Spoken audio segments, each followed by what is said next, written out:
Julian Knight. Thank you, Madam Deputy Speaker.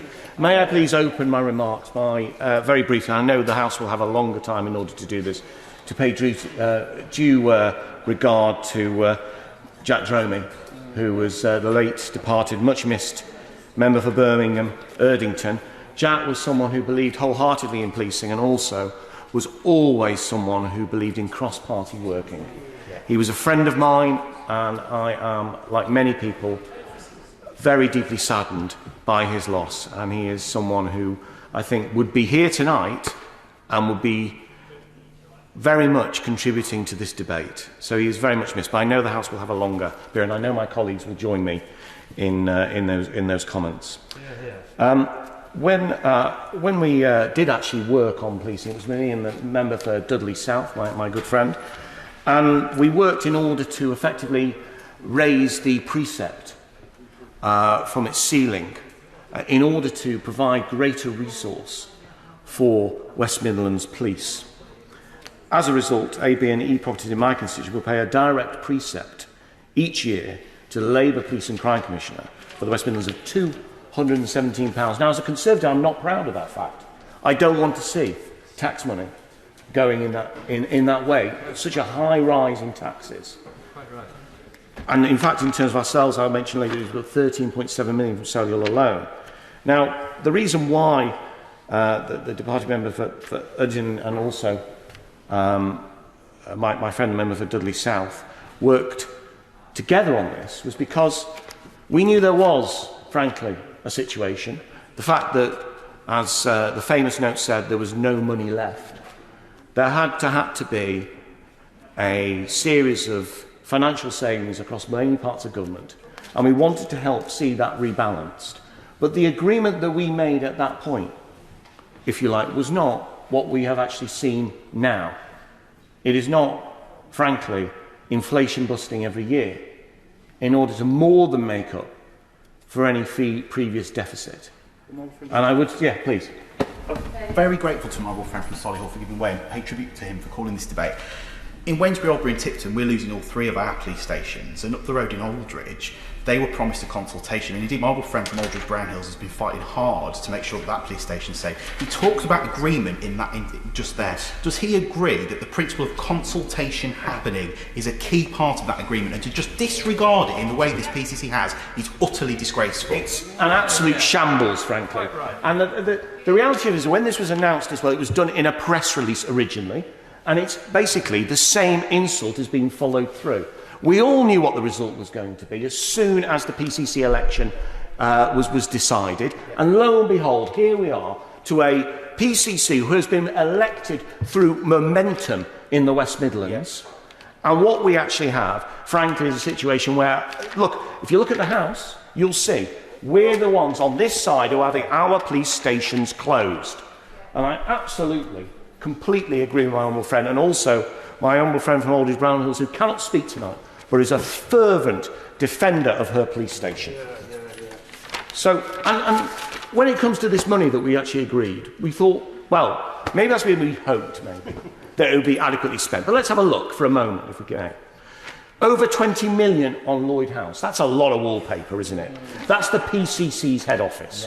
And when the original decision by the previous PCC, which was done without consultation, was announced, there was over £100 million in the reserves at that point. That would keep my police station going for more than a century. Yeah. In addition, the 20 million plus that's been wasted, well, not wasted, has been spent, invested, I suppose they'd say, but I'd say nice comfortable chairs, £20 million, that effectively keep my police station open for 40 years. Yet despite the Borough of Solihull contributing £13.7 million in preset allocations in this financial year, we are about to be robbed of our main police station. Well, my honourable friend, give way. Of course. May I thank you for securing this debate. What I'm hearing very loud and clearly is that we've got a Police and Crime Commissioner that is failing not just the constituents of Solihull, but across the West Midlands, and certainly in Stourbridge he's failing the constituents. Does my friend agree with me, therefore, that it's a consistent problem with this Police and Crime Commissioner that he is continually closing the police stations and not reopening them? That was the promise, and certainly a promise that he made to me, to reopen the police station in Stourbridge, and it has not yet happened. It's a familiar story from my honourable friend, and actually I will be going on to the promises that have been broken over this whole period. Let me be absolutely clear. I stand against the proposal to permanently close Solihull Police Station. Plans that will leave my constituency without operational policing base. And I know that my constituents stand with me in opposing these plans. Just before the Christmas recess, I launched a petition with my honourable friend, the member for Meriden, whose constituency is also greatly impacted by these proposals. And I can inform the House that to date this petition has now reached over 700 from residents across the borough. This is in addition to the 3,000 who signed the last time the Labour Police and Crime Commissioner came knocking. I would like to place on record my thanks to my residents and local councillors and my honourable friend for Meriden for supporting this petition. I thank my honourable friend for securing this debate. Does my honourable friend agree that this is not an either-or situation? Constituents in the north and in the south of my constituency deserve adequate police resources, and this has been a political decision by the Labour Police and Crime Commissioner to undermine the safety and security of residents across the borough of Solihull. Yeah, and my honourable friend is actually right, and actually he's trying to play my honourable friend and myself off against each other by suggesting there will be extra investment in the north of the borough, and that will somehow make a difference in terms of the south of the borough. Everyone knows the distances are large, the challenges are much different, and frankly, as I will say, 125,000 residents in my constituency and beyond, within parts of his, will be left without a major police presence. Honourable friend. I'm most grateful to my honourable friend for giving way. Is he aware that this disgraceful proposal also includes closing the main police station in the royal town of Sutton Coldfield, and the only people who support this appalling decision are the two Labour Birmingham City councillors? Is not the right answer to build a police hub serving a town of 100,000 people with all the relevant police infrastructure, rather than replacing it all with a front counter not open all hours? And will he join with me in praising Simon Ward, the leader of the Royal Town Council, for his motion condemning this decision, and Janet Cairns, a councillor and community activist who has campaigned forcefully against these dreadful proposals? I absolutely concur with my right honourable friend from the royal town of Sutton Coldfield. They have been in the trenches with me over the last few years over this disgraceful attack on our constituents, which is completely unnecessary for the reasons that I will outline now. I expect that it's very easy for a member of this House to rise and speak against a police station closure. So I hope members will allow me to outline what I believe to be the legitimate reasons as to why Solihull Police Station must remain open. First, Solihull Police Station primarily serves the south of Solihull Borough, which includes my constituency and some of the villages in the constituency of my honourable friend from Meriden. Villages including Dickens Heath, Dorwich, Knowle and Hampton in Arden. Roughly, we're talking about a population of around 127,000 residents. The fact that an area with such a dense population is going to lose its only operational police state base is nothing more than a scandal and a travesty. Further to this, it's also important to remember that in 2015, the outgoing, or the Labour Police and Crime Commissioner, actually closed Shirley Police Station. And this, again, talks to my friend, the honourable member for Stourbridge. Now, we were told that, magically, there would be a police presence. And what has happened? Absolutely zilch. My friend. I thank my honourable friend for giving way. As he alluded to, the previous Police and Crime Commissioner closed various police stations around Dudley Borough, in Stourbridge and King Swinford, and in Netherton, amongst others. Now, when he announced that Brierley Hill would be closing in the next two or 3 years to open a new police station in Dudley Town Centre, moving our only remaining police station from the centre of the borough to the far corner of the borough, he promised that there would be a meaningful police presence remaining in Brierley Hill Town Centre. Does my honourable friend agree that that needs to be a proper police station with officers operating out of it, not just a locker and an office? Exactly. I completely concur with my honourable friend, and we're in a very similar situation. And cars are going to have to, frankly, let's be honest, going to come from Solihull and they're going to come from Coventry. And that is far too long a response time in terms of dealing with my constituents' issues. Now, to combat the rightful frustrations raised by my constituents, the Police and Crime Commissioner has stated in his estate's review that locations for public contact offices in Solihull and Royal Sutton Coldfield will continue to be explored. Well, that's very big of him. No, absolutely no commitment whatsoever to give Solihull a public contact office. But there's been a number of questions raised as to what a public contact office really means. And reference has been made to this merely being a desk in a library with someone with a bit of high-vis. 127,000 people. A library, a desk, 9 till 3, high-vis, that's it, done. Absolutely ridiculous, a travesty and a disgrace. How can I honestly encourage my constituents to report their crimes there? In particular, issues of personal and sensitive nature, to a police desk in the middle of a public space, only open at certain hours, and you do not know precisely who you are actually speaking to at that point. What if one of my constituents was suffering of physical and emotional abuse, didn't for whatever reason have access to a telephone, and would seek refuge in a secure policing environment? Nowhere in a large town is that now going to be available. Mr. Deputy Speaker, as my constituent, Mr. Thompson, Madam Deputy Speaker, Mr. Thompson of Compton Close, not the other Mr. Thompson, put it brilliantly. We have already suffered the closure of Shirley Police Station. It's clear this next step is unacceptable to all Solihull residents. Solihull deserves more than the muted desk to take concerns. We deserve and should expect a local police station with officers to respond directly to our needs. Madam Deputy Speaker, the Police and Crime Commissioner tries to defend this cruel decision to close Solihull Police Station by using a line that the West Midlands Police has suffered from cuts and austerity. The usual line from the benches opposite, which are empty tonight.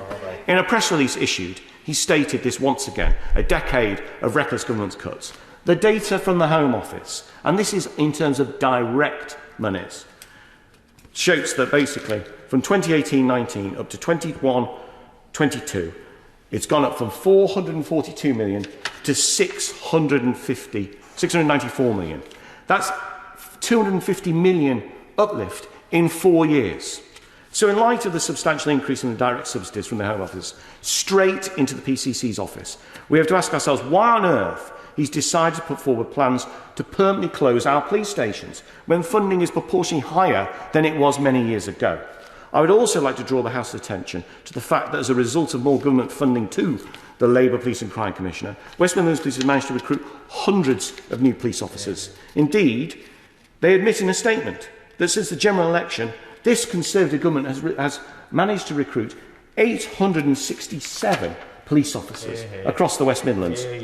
With hundreds of additional new police officers on the beat across the West Midlands, particularly in Solihull, what I think the PCC clearly forgets is that we need to have adequate space to house these new officers. By closing Solihull police stations, and those are my honourable friends, and other stations, as I say, across the West Midlands, the PCC is drastically reducing the size of the constabulary's estate, just as the police force is growing, therefore meaning fewer desks, less officers, and a reduction in the number of cells. Madam Deputy Speaker, I am sure right honourable members will know just how often we are contacted by our constituents about the levels of crime in our areas.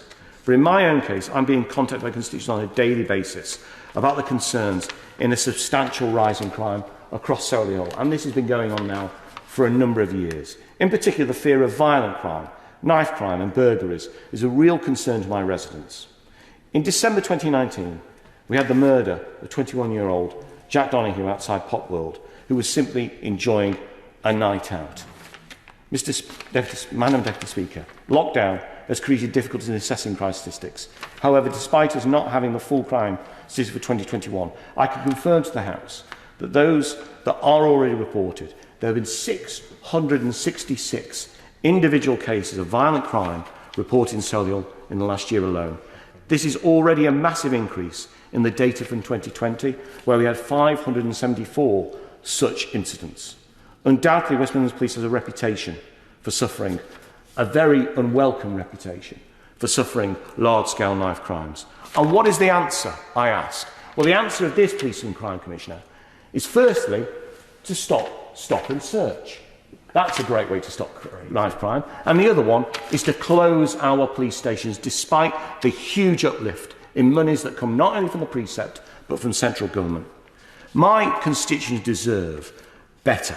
They deserve permanent policing. They are a large town, a vibrant town, a town with many older residents who frankly need to have the safety and protection that is the very basic that we all ask of ourselves and in our society. It's no secret that I've always been sceptical about the role of police and crime commissioners. In 2019-20, the financial year, and who can blame me, frankly, with the one we've got, the West Midlands PCC office spent £437,000 in salaries, his deputies and the senior statutory officer alone, money that I believe should instead be spent on frontline national policing. To conclude, Madam Deputy Speaker, if we're not going to get rid of police and crime commissioners, and frankly, I would be absolutely delighted if we did, I have to say that we do need to roll it into the role, if you like, fold it into the role of the Mayor of the West Midlands. Absolutely. Someone who actually knows what he's doing, who is not an ideologue, and frankly, does not think the cure to knife crime is less stop and search. So, I will just conclude on this point. Madam Deputy Speaker, it is often the case... Yeah, please. I'm very grateful indeed to my honourable friend who's making a brilliant speech. I agree with him that there's some scepticism about police and crime commissioners, because when we set them up earlier under this government, we were very keen that police and crime commissioners should stand up for the public so that they were really well represented when police make decisions. Isn't that the great failure this time, in his patch and in mine, that the police and crime commissioner is not reflecting the very, very heartfelt views and opinions of the people we represent? Absolutely. He's obviously been reading my speech, which I just throw on the side, because I'd say the one final challenge I put up is to this police and crime commissioner: prove us wrong. Prove us that you're not partisan. Prove to us that you are committed to your job, the job of protecting the residents of the West Midlands. And by so doing, acknowledge the fact that you've had the uplift in money, you have the extra precept, and do not close our police stations. Minister Kit Malthouse. Madam Deputy Speaker, before I begin, can I also offer my condolences to the family of Jack Dromey. I did not know him well, but in all our dealings he was always polite and respectful. A party man to the last. I saw him last at a Westminster Hall debate just before Christmas, where he had sponsored a debate seeking, with his Labour Party colleagues, to defend the decision of the Police and Crime Commission West Midlands to raise the precept by the full £10. I'm sure he will be missed by many, including me. Can I also thank my honourable friend for securing this debate and allowing me to address what is obviously an extremely important issue across the West Midlands that has excited so many colleagues to come along and defend the interests of their constituents. I should start by saying right from the outset that I hope the government has demonstrated its commitment to supporting the police in the last couple of years. They do perform a unique role in our society. They are on the front line of the fight against crime and absolutely critical to our foremost duty of any government, in fact, of keeping the public safe. This is a mission that is of the utmost importance to us, and one we're embarking upon with tenacity and relentless determination that the law-abiding majority would accept. I hope our actions bear this out. For 2022-23, we are proposing funding for the policing system of up to £16.9 billion, equating to an increase of up to £1.1 billion when compared to last year. For the West Midlands, this means funding will be up to £694.9 million in 2022-23, an increase of up to £39.4 million on the 2021-22 police funding settlement, and as my honourable friend pointed out, a significant increase over the last 4 years. At the spending review last year, it was announced that the 3-year settlement had secured an additional £540 million for the police uplift programme by 2024-25, enabling forces to recruit and maintain the full 20,000 police officer uplift provided for by our recruitment campaign emanating from our manifesto. And I am confident that in the future, with this funding settlement and the funding announced at the spending review in October, police forces will have the necessary resources and capabilities to perform their vital function and keep our citizens safe from harm. Strengthening police numbers is a key priority, and I'm pleased to say that we are halfway to meeting our 20,000 officer target. As of September the 30th, forces had recruited 11,053 additional officers. Of this figure, as my honourable friend said, West Midlands Police had recruited 867 additional officers, a significant uplift in resources. And we expect this outstanding progress to continue into the third year of the programme. Now, while we will always play an active role in public protection and crime fighting, it is important that we always remember that local accountability is vital. That's why all operational decisions, including those on the number of police stations and their locations, are for Chief Constables and for the directly elected Police and Crime Commissioners, and mayors where they have PCC functions. They are obviously, we hope, best placed to make decisions based on their local knowledge and experience. Now, my honourable friend is obviously expressing significant dissatisfaction, along with his colleagues, about the decisions of the Police and Crime Commissioner. And I think in his speech he raised three substantive points that I want to address, Madam Deputy Speaker. First of all, he raised the issue of funding. And I have addressed this in correspondence with the Police and Crime Commissioner, and indeed in the Westminster Hall debate that was called by the Labour Party just before Christmas. He is right to point out that there has been a significant uplift in funding for West Midlands Police, which will result in a significant number of police officers being recruited. They do need somewhere to operate from. And he is quite right in his assertion that whatever plans may have been laid as a property strategy for West Midlands, it would seem sensible to me, and I'm sure to him, to at the very least review them in the light of the expansion of police resources, and to be sure that every part of the West Midlands receives an adequate service, and critically, that police response times are acceptable from those bases. We have seen in some parts of the country police officers operating from patrol bases or from stations where they naturally keep their kit, that's some distance from where they need to get themselves operationally. That wasted time is inefficient, and I would hope, given that the money we're giving for the uplift also includes resources for things like buildings, equipment, cars, all the ancillary support mechanisms, that all police and crime commissioners, including the West Midlands, would review that. Second issue I wanted to face is this one which repeatedly I hear from the Police and Crime Commission in the West Midlands, is that the financial situation he finds himself in is down to the actions of the Conservative government. That somehow austerity was uniquely targeted at the West Midlands, and so unlike other police forces, from whom I do not hear the same issues, that West Midlands was singled out. This is patently, obviously untrue, Madam Deputy Speaker, not least because the police funding is distributed by a legally enforceable formula, which does not discriminate by area. There is no discretion as to the distribution. Now, that formula may well be elderly, and we have given a commitment to review it, and I hope to be able to run that new formula before the next election. But to say that somehow the financial problems of West Midlands Police is down to the government when other police forces are faring much better is economical, shall we say, with the actuality. In truth, the situation West Midlands finds itself is a product of decisions made by the Police and Crime Commissioner's predecessor. In the Westminster Hall debate, I challenged the benches opposite to ask themselves why other forces were in a different position. What different set of decisions had they made during the last decade that had put them as an advantage to West Midlands, where they were not having to take these steps?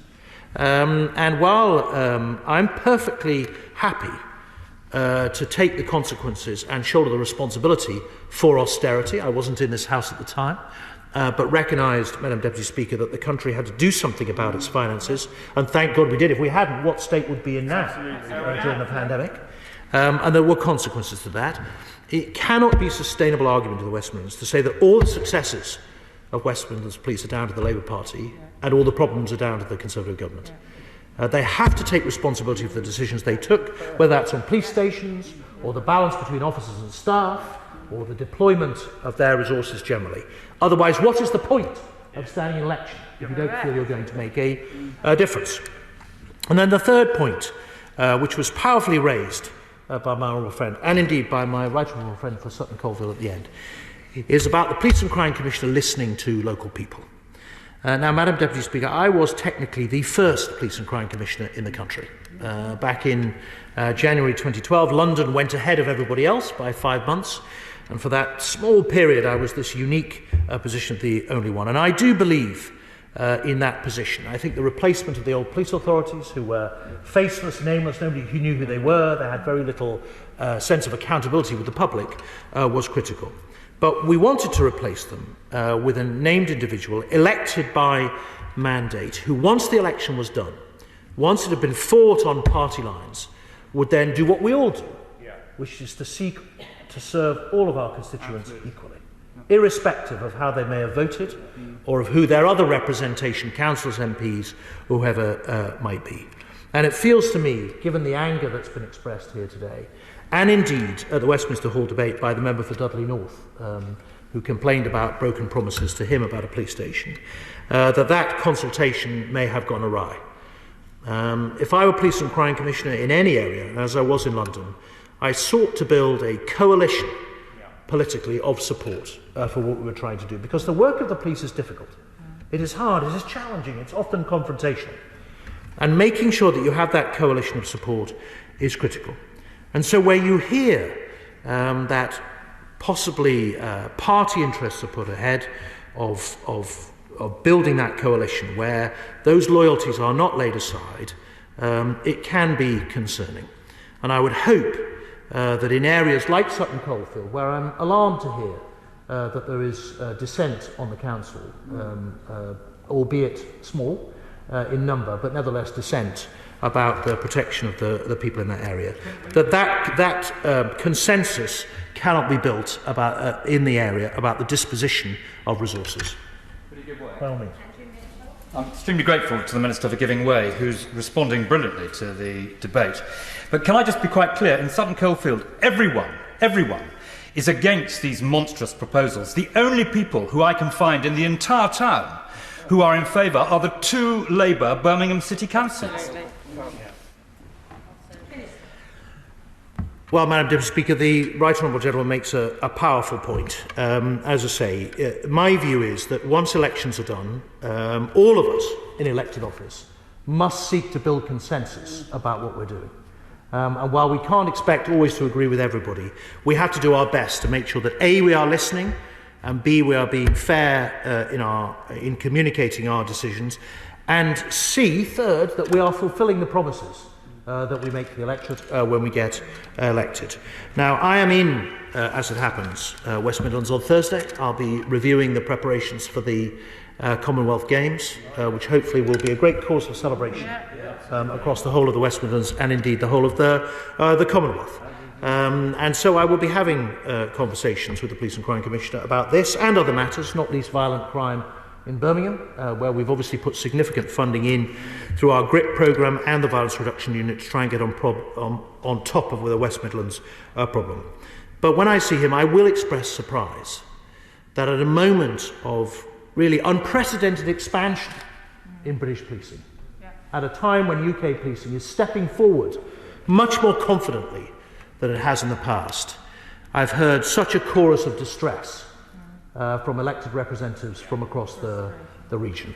And I hope that will give him cause to reflect, Madam Deputy Speaker, on his role.